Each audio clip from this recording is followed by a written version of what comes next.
This was not the usual summer month that I expected. I always talk about the seasonality, the expectations for more inventory, less buyers in the market, time on market increases. Some of those are true, some are not quite true. But there's a couple of things that I think may resonate regarding different price points, like $1 million versus under 375, because there's some crazy stuff going on there that's just hard to believe until you actually see it, as well as affordability differences versus 4 years ago. So, starting off with the 7 county metro data set, our median price point is up to 605. Average price for everything that closed in June is 730. And I did not expect these to go up. However, when I talk about how many $1 million+ homes are selling versus how many under 375 homes are selling, you'll really see that difference because, as a lot of people know and have been talking about, Denver has gotten very expensive.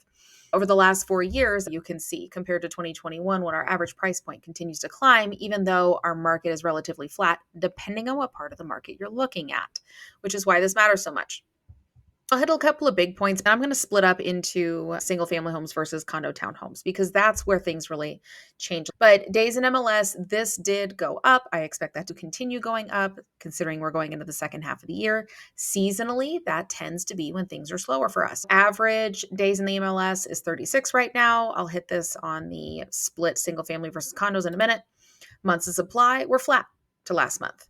We actually had about 1,300 less new listings in June than we had in May. However, our buyer demand didn't slow down quite as much. We had not even 75 less pendings over last month. So our demand stayed almost as high, but our new listings went down. So that's why months of supply leveled out a little bit. It didn't slow down quite as much in June as it usually does, but we didn't get the new listings in June that we usually do either. Now that is year by year dependent because of the political climate, the economic situation with tariffs, with all the back and forth. I was really hoping after the election this stuff would settle down. Obviously, it has not. It has continued to cause a level of unrest in our housing market. Usually, post election, that stabilizes and actually goes up. I will say shows to pending is still cruising around 13. So that's pretty normal. I let my sellers know that, hey, like every 12 to 13 showings we have, we should expect an offer. And I pull it down to a much more narrow property type, area, price point to get a better picture for their particular place that they're selling. But as a whole, for the 7 county metro, properties are getting about one showing a week. Things are pretty slow out there. New listings will obviously get a little bit more activity, and listings that are priced competitively, in good condition, marketed well, all those good things will get a larger percentage of that market activity. That's the big stuff. Now splitting this up, it's the same 7 county metro data set. Single family homes are in blue. Condo, townhouse, and multifamily or attached housing is in red. Average price points are incrementally up compared to last month, which is even more than I expected. Median's roughly flat. But look at these trends for your single family homes are still increasing. Obviously, ever since the rates went up in spring of 22, it's been flat-ish, flat to slightly increasing. We're not seeing the variability within the seasons that we saw previously. So these major swings on seasonality, those have shrunk a little bit. Our growth is much more incremental for single family homes. But when you're looking down here at attached properties, condo, townhouse, multifamily, they're struggling. And I think that it will get worse before it gets better. You're back to end of 2021, early 2022 prices. It's a wash. On the average, about the same. So for all those people that were like, man, I wish I bought in 2021, I could have saved so much money on the price, it's a wash. We'll go into a little scenario later where I want to run the affordability difference though, because that is crazy. Everybody's talking about prices are too high. Obviously, I don't determine the market because I don't buy and sell all the houses. However, you don't live in the price, you live in the payment.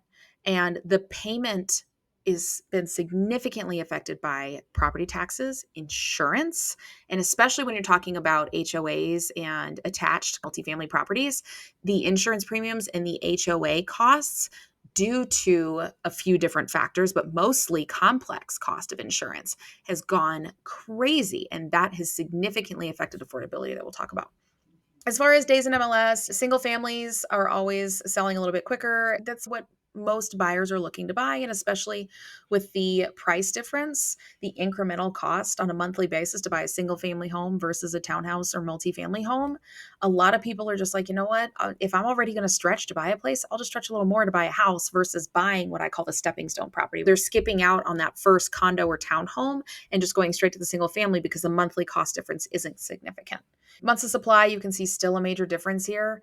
The condos and townhomes actually went down a little bit, which was nice. Part of that was less new listings, a drop from 1,800 listings in May to 1,300, almost 500 less attached properties. The decrease in new listings, plus our pendings actually were up incrementally. That takes some of that supply out of the market. Those are the things that when you're talking to an agent about selling your place, it's really important for them to understand. Showings are still not too bad. The traffic's going to slow down a little bit. 11 for your attached, 14 for your single family, and showings per listing, attached are only getting about 3 per month versus 5 on the single families. If you're selling a condo or townhouse, if you're getting 1 a week, you're doing really good compared to the general metro area. I'm going to spin now, and I know this is a ton of data, but I broke out the market by price range. So the blue is under 375. The red is 375 to 650. Your green is 650 to a million.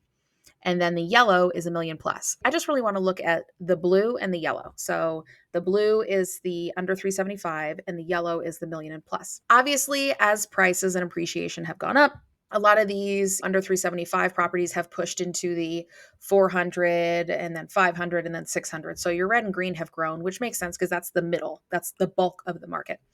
However, I find it so interesting, just the massive spread over a 10-year period. So you had over 3,800 properties that closed for 375 or less 10 years ago. And you had 114 million plus. Now you've got over 500 that are a million plus. And then you have 439 under 375. It's crazy to me. Look at these last few months for the $1 million plus yellows versus the under 375 blues. This is that realization of Denver really is an unaffordable market for many people. It's hard to accept that, and it hurts because it's such an amazing place to be, but that's part of why it is getting so expensive. I know this is getting expensive across the country. The fact that we have more properties that have been listed, available, under contract, and sold than under 375,000. It really goes to show how much our market has pushed towards that top end. You're getting more showings each month on $1 million house than you are on a $350,000 condo. That's just nuts to me that there are more people in that segment of the market that are actively out shopping. There's more getting under contract. There's more getting sold. Almost the same months of supply for $1 million properties as it is under 375. Then the thought, is that an opportunity? Should I go buy something now when I never thought I could? Let's look at the affordability piece. And this hurts, and I'm sorry. It's really going to hurt. I looked at some census income tables, but essentially Census says 2023 should be 92.9 for median household income for the state of Colorado. So let's assume roughly a 3% increase on the 92.9 to get you through 2024. So that would put a median household income at 95.7 almost.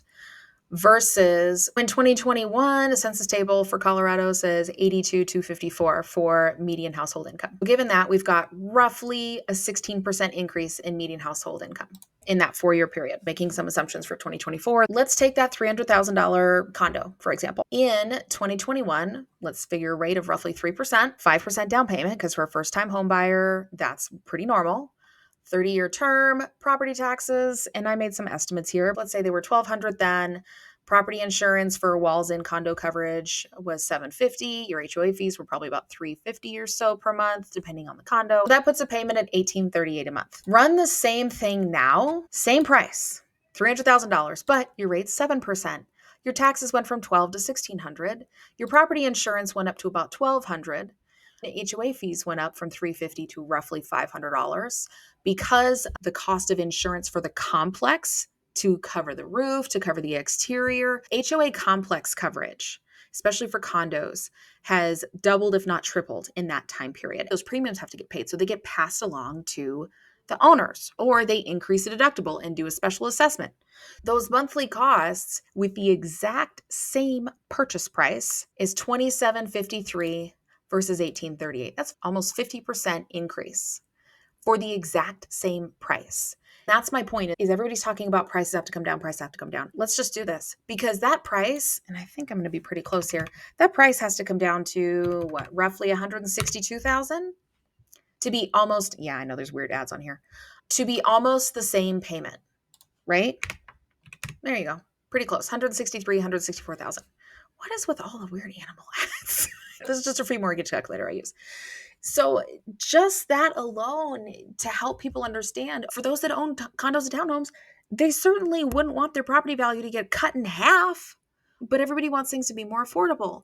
It's really, really tough for the buyers in that under 375 price point to come in, because this is not a decade. This is 4 years ago. At the same price point, that monthly housing cost has gone up nearly 50%, but the median household income has only gone up 16%.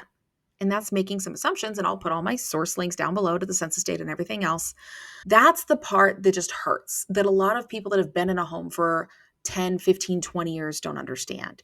They're like, well, you're spending too much on Starbucks, you're spending too much on your phone. I don't judge people's spending habits. My point is that the same place at the same price costs 50% more out of their monthly budget for housing alone to purchase with the same down payment. Same price, same down payment. This is just by changing interest rates, taxes, insurance, and HOA. It's discouraging to see how our market has shifted to such a high-end price point and how hard it is to sell these condos and townhomes right now for a variety of reasons. A lot of those relates to the complexes not having insurance coverage that lenders will approve, or that insurance deductible being too high. I'm getting more and more people calling me and asking me questions about the market. So if you have a question, if you're thinking about selling, if you want my opinion, I have a link down below. You can pick a time slot off my calendar. Let's chat on the phone for a few minutes and let's see what makes sense for you, because sometimes I can help and sometimes it's not my call. It's the market's the market. It sounds like you should do X, Y, or Z. Another thing I wanted to hit was appreciation by neighborhood. Knowing when you're going to sell your house, what the data is showing for your particular area, because it's not the same. It's really micro market dependent. This was an example that I pulled for someone that reached out to me a few weeks ago regarding selling their particular house. They bought it 4 years ago and they wanted this price that was over 30% appreciation in 4 years. I'm like, the market hasn't supported that, but let's pull your particular neighborhood compared to the city, compared to the Denver Metro. I did this on a 12-month rolling just because this neighborhood is so small that it gets very sporadic when they pull it on a monthly basis. But doing a 12-month rolling average to show appreciation, the 7-county Denver Metro average price appreciation has been pretty strong. Let's go back to 4 years ago, almost 70K, 65K between Highlands Ranch and the 7-county metro area. And the neighborhood in Firelight and Highlands Ranch were riding along. And then that particular neighborhood, especially over the last year, has still really held its value and actually had higher appreciation in the last 12 to 18 months. So that's where I can look at an owner and say, hey, your neighborhood does support higher property values, higher appreciation compared to the city, compared to the metro area. Looking at pricing, you have to look at not only comps, but what is appreciation support? What is the area support? Who are your likely buyers? And take all those different factors into account.